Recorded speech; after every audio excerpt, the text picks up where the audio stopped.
ब्रह्मा विष्णु महेश के माता पिता की इनको ज्ञान नहीं।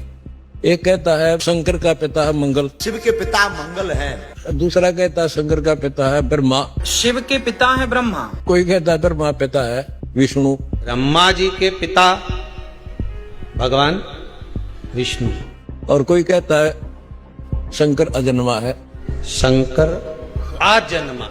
बताओ अब जनता इन तक के सीखेगी। इसलिए मैं चाहता हूँ कि हम पुनः अपने हिंदू धर्म के धर्म शास्त्रों को फिर से देखें। अब मैं आता हूँ पॉइंट की बात। हिंदू धर्म के अंदर श्रीमद् भगवद गीता एक रीड है और इसके अंदर ये कहते हैं श्री कृष्ण जी ने गीता का ज्ञान बोला। गीता बोलने वाला खुद कहता है कि अर्जुन गीता अध्याय 2 श्लोक 12 में, गीता अध्याय 4 श्लोक 5 और 9 में, गीता अध्याय 10 श्लोक 2 में, अर्जुन तेरे और मेरे बहुत जन्म हो चुके, तू नहीं जानता मैं जानता हूँ, तू और मैं और ये राजा लोग पहले भी जन्मे थे और फिर भी जन्मेंगे। और गीता अध्याय 10 श्लोक 2 में तो अपनी उत्पत्ति बता दी कि मेरी उत्पत्ति को ये देवता नहीं जानते क्योंकि इनका अधिकार मैं हूँ, इनसे ये उत्पन्न हुए हैं। अब ये इस बात को मानने को तैयार नहीं कि इनकी उत्पत्ति हुई है, जबकि श्री देवी भागवत में स्पष्ट कहते हैं, विष्णु जी कहते हैं तुम शुद्ध स्वरूपा हो, ये सारा संसार तुमसे ही उद्भाषित हो रहा है। अपनी माता देवी दुर्गा की स्तुति करते हुए कह रहे, और हमारा तो आविर्भाव यानी जन्म, तिरोभाव यानी मृत्यु हुआ करता है, तुम ही अविनाशी हो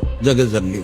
फिर शंकर जी कहते हैं ब्रह्मा जी के बाद उत्पन्न वाले विष्णु आपके पिता हैं, तो क्या शंकर के मैं इनके बाद उत्पन्न होने वाला शंकर क्या आपका संतान नहीं हुआ? तो सिद्ध हो गया कि ये देव श्री देवी जी इनकी माँ है। गीता अध्याय 2 में कहा कि अविनाशी तो उनको जान जिसको मारने में कोई सक्षम नहीं है। उस अविनाशी की जानकारी दी है गीता अध्याय 15 श्लोक 17 में। उत्तम पुरुष है यानी असली भगवान, श्रेष्ठ प्रभु, श्रेष्ठ मीन अविनाशी, वो तो कोई अन्य है और वो परमात्मा कहलाता है। वही तीनों लोकों में प्रवेश करके सबका धारण पोषण करने वाला है।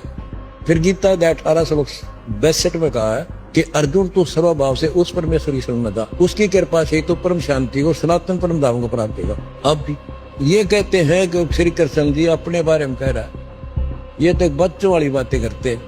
एक कोई कहता है भाई यो काम मेरे बस का कोई ना, थानेदार कहता तो एसपी के पास जा, और बिचौलिया ने कहना ना यू अपने बारे में कह यू एसपी है, इनकी तो बुद्धि यहाँ काम कर रही है। जबकि गीता अध्याय 2 श्लोक 7 में अर्जुन पहले कह रहा है मैं आपकी शरण में हूँ, मेरे हित में वो मुझे मार्गदर्शन कर, वो मुझे मार्गदर्शन कर।